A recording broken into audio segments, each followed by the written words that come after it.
మనకి సుదర్శన్ రెడ్డి గారు ఉపరాష్ట్రపతిగా పోటీ చేయడం జరిగింది. మరి జగన్మోహన్ రెడ్డి గారు ఎన్డీఏ కూటమి అభ్యర్థికి నేను మద్దతుని ఎలా చెప్తాడో నాకు అర్థం కావట్లేదు. ఎందుకంటే సుదర్శన్ రెడ్డి అనేవాడు రాజశేఖర రెడ్డి గారికి బాగా సన్నిహితుడు, ప్లస్ తెలుగువాడు, ప్లస్ రెడ్డి.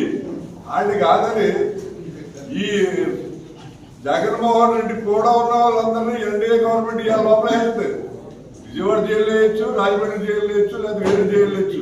తనకు సంబంధించిన మొత్తం అందరినీ కూడా ధనంజయ రెడ్డి, కృష్ణమోహన్ రెడ్డి, వాసుదేవ్ రెడ్డి, మిథున్ రెడ్డి ఈడాడనే కదా జగన్కి కొట్టారీగా ఉన్న మొత్తం అందరూ వేసింది. జగన్ ఒకటి మిగిలింది.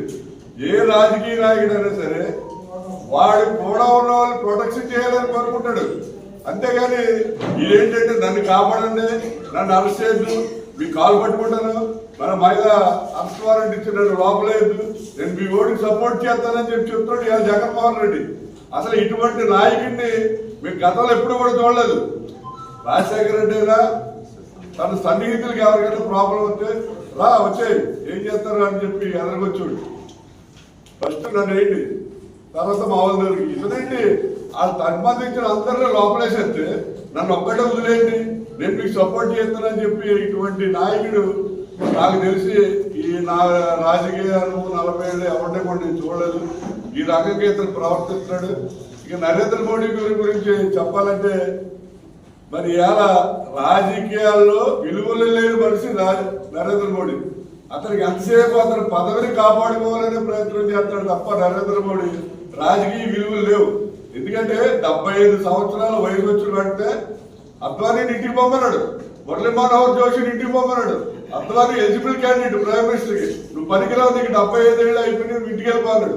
మరి ఇతనికి సెప్టెంబర్ 17వ తారీఖుకి ఈ నరేంద్ర మోడీకి 75 ఏళ్ళు కంప్లీట్ అయిపోతున్నాయి. నిజంగా నైతిక విలువలు ఉన్నవాడు అయితే నరేంద్ర మోడీ ఈ 75 సంవత్సరాలు కంప్లీట్ అయిపోతున్నాయి కాబట్టి సెప్టెంబర్ 17కి రాజీనామా చేసేది.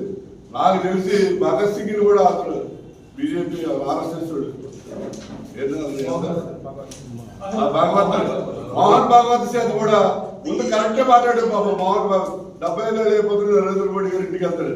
ఆయన మేనేజ్ చేసేసి ఇప్పుడు ఆడేవాళ్ళు మాట మాట్లాడలేదు. ఏంటి నరేంద్ర మోడీ గారు ఈవేళ అమెరికాకి లోకువైపోవడానికి కారణం ఏంటంటే ఈ ఆదాని అనేవాడు అమెరికాలో 25,000 కోట్ల డాలర్లు డబ్బులు వసూలు చేసి నేను ఆంధ్రాలో పెట్టుబడి పెడతాను అని